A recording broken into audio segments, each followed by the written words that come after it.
Hello நண்பர்களே, welcome to study with Nalina. இன்னைக்கு இந்த வீடியோவில் என்ன பார்க்க போகிறோம் அப்படின்னா, ஒரு டெஸ்ட் பேட்சில் நான் ஜாயின் பண்ணிவிட்டு அதனால் எனக்கு ஏற்பட்ட ஸ்ட்ரகிள்ஸ் என்னென்ன, ஒரு ஹவுஸ் ஒய்ஃபாக எனக்கு என்ன எப்படி டைம் கிடச்சிச்சு, நான் எப்படி வந்து அதை மேனேஜ் பண்ணேன் அப்படிங்கிறது தான் இந்த வீடியோவில் பார்க்க போகிறோம்.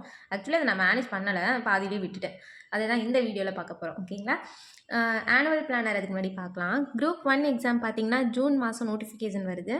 எக்ஸாம் வந்து செப்டம்பரில். குரூப் 2 2ஏயோட நோட்டிஃபிகேஷன் ஆகஸ்ட் 11, எக்ஸாம் வந்து அக்டோபர் 25. குரூப் 4ஓட நோட்டிஃபிகேஷன் பார்த்தோம்னா அக்டோபர் 6 வருது. எக்ஸாம் பார்த்தோம்னா டிசம்பர் 20. ஓகேங்களா? இப்போது நான் ஒரு டெஸ்ட் பேட்சில் ஜாயின் பண்ணேன் இல்லைங்களா, அந்த கதையை பற்றி பார்க்கலாம். நான் வந்து ஸ்கெடியூல் போட்டு அப்பப்போ கொஞ்சம் கொஞ்சம் படித்து அப்படி இப்படின்னு கொஞ்சம் கொஞ்சமாக வந்து நானே கொஞ்சம் படித்து தான் வச்சுருக்கேன். நிறைய யூடியூப் வீடியோஸ்லாம் பார்த்து அதெல்லாம் நோட் பண்ணி படித்து தான் வச்சுருக்கேன். ஆனால் டெஸ்ட் பேட்ச் ஜாயின் பண்ணதுக்கப்புறம், அதாவது ஒரு ஸ்கெடியூல் பார்த்துட்டு சரி ஓகே இவங்க இதில் ஜாயின் பண்ணிக்கலாம், டெஸ்ட் பேட்ச் ஜாயின் பண்ணும்போது நாமளே வந்து எப்படியாவது இது பண்ணி கொஞ்சம் கொஞ்சமாக எல்லாத்தையும் படித்து முடிச்சுருவோம், டெஸ்ட்டும் எழுதுறதுனால நமக்கு அது பெனிஃபிட்டாக இருக்கும் அப்படின்னு சொல்லிட்டு ஒரு டெஸ்ட் பேட்சில் ஜாயின் பண்ணிட்டேன். பண்ணதுக்கப்புறம் ஃபஸ்ட்டு வீக் வந்து ரொம்ப மோட்டிவேட்டடாக சரி ஓகே நிறைய தான் இருக்குது, இருந்தாலும் இந்த வாரம் வந்து படித்து முடிச்சிடணும் அப்படின்னு சொல்லிட்டு பாதி படிச்சிட்டேன். ஏற்கனவே கொஞ்சம் படிச்சிருந்ததுனால அப்பவும் அதில் பாதி தான் படிக்க முடிஞ்சுச்சு. ஏன்னா இப்போ வந்து அந்த 1 வீக் அப்படிங்கும்போது அவங்க கொடுக்குற டாபிக்ஸ் எல்லாம் ரிவிஷன் பார்க்குறவங்களுக்கு ஈஸியாக இருக்கும் போல் இருக்குது. இப்போ ஏற்கனவே படிச்சிட்டாங்க, ரிவிஷன் பார்க்குறாங்கன்னா அது அவங்களுக்கு ஈஸியாக இருக்கும் போல் இருக்குது. நம்ம வந்து நிறைய டாபிக்ஸ் வந்து புதுசாக தானே படிக்கிறோம் அப்படிங்கும்போது எனக்கு வந்து அது புதுசாக தான் இருந்துச்சு. அதனால் படிக்கிறதுக்கும் டைம் பத்தலை. ஓரளவுக்கு மேனேஜ் பண்ணி பாதியை படிச்சுட்டு அந்த வீக் வந்து டெஸ்ட் எழுதிட்டேன். சரி இந்த வீக் டெஸ்ட் எழுதிடுவோம் அப்படின்ட்டு. நெக்ஸ்ட் வீக் பார்த்தோம்னா ஏற்கனவே ஃபஸ்ட் வீக்கில் நான் கொஞ்சம் பேலன்ஸ் வச்சுருக்கேன். இப்போ அடுத்து வந்து 2வது வீக்கில் இருக்கிறத வந்து நான் புதுசாக தான் படிக்கணும். புதுசாக படிக்கும்போது என்ன ஆகுது அப்படின்னா, தெளிவாலாம் படிக்க முடியல. ஏன்னா ஒன்று வந்து நமக்கு கிடைக்கிற டைமில் நம்ம வந்து எல்லாத்தையுமே, அதாவது அந்த வீக்கில் அவங்க கொடுத்துருக்க அந்த ஸ்கெடியூலில் இருக்க அந்த எல்லா டாபிக்ஸும் படிக்கணும் அப்படின்னு ஒன்று வருது.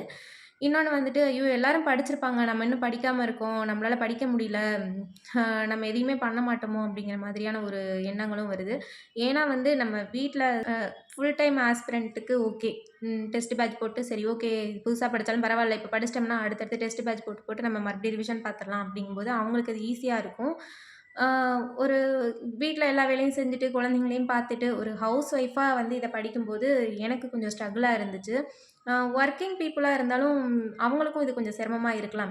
புதுசாக படிக்கிறவங்களுக்கு நான் சொல்கிறேன். புதுசாக கொஞ்சம் படிச்சுட்டு கொஞ்சம் கொஞ்சம் படித்து வச்சுட்டு அப்பவும் படிக்கிறவங்களுக்கும் இது கொஞ்சம் கஷ்டமாக இருக்கலாம். எனக்கு அப்படி இருந்துச்சு. அதனால் வந்து நான் இதை உங்க கூட ஷேர் பண்ணிக்கிறேன். அப்படி பார்க்கும்போது அடுத்த வீக் வந்து என்னால் டெஸ்ட் எழுதலை, கொஞ்சம் படித்து வச்சிட்டேன். 3rd வீக் வந்து ஏற்கனவே ஃபஸ்ட் வீக்கில் நான் பாதி படிக்கல, 2வது வீக்கில் முக்கால்வாசி படிக்கல, 3வது வீக் வந்து எல்லாத்தையும் எப்படி படிக்க முடியும் அப்படின்னு சொல்லிட்டு அந்த வாரம் படிக்கவும் இல்லை, டெஸ்ட்டும் எழுதலை. இதனால் என்ன ஆகுதுன்னா என்னோடய கன்சிஸ்டன்சி மிஸ் ஆகுது. நான் வந்து ஒரு மாதிரி நம்ம படிக்காமையே இருக்கமோ அப்படிங்கிற மாதிரி ஒரு ஃபீல் வர ஆரம்பிச்சிருச்சு. அதனால் அதை விட்டுட்டு நான் வந்து மறுபடியும் சரி ஓகே எனக்கு முடிஞ்ச அளவுக்கு நான் கொஞ்சம் கொஞ்சமாக வந்து என்ன பண்ணலான்னா படிக்கணும் அப்படின்னு சொல்லிட்டு நான் வந்து டெய்லி கொஞ்சம் நோட் பண்ணிக்குவேன். நோட் பண்ணிவிட்டு எனக்கு கிடைக்கிற டைமில் வந்து நோட்ஸ் எடுத்துக்குவேன், படிப்பேன். அடுத்த நாள் வந்து ஏற்கனவே படித்ததையும் சும்மா திருப்பி பார்த்துட்டு இந்த மாதிரி தான் வந்து இப்போ நான் படிச்சுட்ருக்கேன். எனக்கு இதுதான் வந்து கம்ஃபர்டபுளாக இருந்த மாதிரியும் இருக்குது. கம்ஃபர்டபுள் நம்ம பார்த்தோம்னா நம்ம படிக்க முடியாதுங்கிறது தான் உண்மை. இருந்தாலும் வந்து நம்ம சும்மா ஒன்றுமே படிக்காமல் கன்சிஸ்டன்சி மிஸ் ஆகி ஃபீல் ஆகி இந்த மாதிரிலாம் ஆகிறதுக்கு நம்மளால் முடிஞ்சதை வந்து நம்ம படிச்சுட்டே இருந்தோம்னு வச்சுக்கோங்களேன், கொஞ்சம் கொஞ்சமாக படிக்கும்போது ஒரு நாள் வந்து அது நம்ம எல்லாத்தையும் முடிச்சிருப்போம் அப்படிங்கிறது தான் வந்து எப்பயுமே என் மனசில் தோணிகிட்டே இருக்கும். அதனால் கன்சிஸ்டன்சி மட்டும் விடாமல் நான் டெய்லி படிக்கிறேன். இனிமேல் நான் டெஸ்ட் பேட்ச் ஜாயின் பண்ணணும் அப்படின்னா அட்லீஸ்ட் எல்லாத்தையும் ஓரளவுக்கு கவர் பண்ணிவிட்டு அங்கே கொஞ்சம் இங்கே கொஞ்சம் அப்படின்னு படிக்காமல் எல்லாத்தையும் சிலபஸில் இருக்கிறதெல்லாம் ஓரளவுக்கு படிச்சுட்டு ஒரு டெஸ்ட் பேட்ச் ஜாயின் பண்ணி நான் டெஸ்ட் எழுதினேன் அப்படின்னா அது எனக்கு, அதாவது நான் ரிவிஷன் பண்ணும்போது டெஸ்ட் பேட்ச் ஜாயின் பண்ணேன்னா எனக்கு ஈஸியாக இருக்கும்னு தோணுது. உங்களுக்கு நீங்கள் டெஸ்ட் பேட்ச் ஜாயின் பண்ணி படிக்கிறீங்க, ஒரு ஹவுஸ் ஒய்ஃபாக இருக்கீங்க, இல்லை வேலைக்கு போகிறீங்க அப்படின்னா ஃபுல் டைம் ஆஸ்பிரண்ட்னா அவங்களுக்கு எப்படி இருக்கும்னு எனக்கு தெரியல. ஏன்னா நம்ம வந்து பாதி கொஞ்சம் கிடைக்கிற நேரத்தில் தானே படிக்கிறோம், அவங்களுக்கு அது எப்படி இருக்கும்னு தெரியல. டெஸ்ட் பேட்சுங்கிறது வந்து இப்போது நான் எதுவுமே வந்து ஃபுல்லாக படிக்காமல் டெஸ்ட் பேட்சில் ஜாயின் பண்ணும்போது அது எனக்கு யூஸ்ஃபுல்லாக இல்லைன்னு தான் சொல்லணும். உங்களுக்கு எப்படி இருந்துச்சு அப்படிங்கிறத நீங்கள் ஜாயின் பண்ணியிருக்கீங்க, இல்லை செல்ஃபாக தான் நான் படிக்கிறேன், நானே பிளான் பண்ணி படிக்கிறேன் அப்படிங்கிறவங்க உங்களுக்குலாம் வந்து எப்படி இருக்குங்கிறத கமெண்ட்டில் கமெண்ட் பண்ணுங்கள். ஓகேங்களா?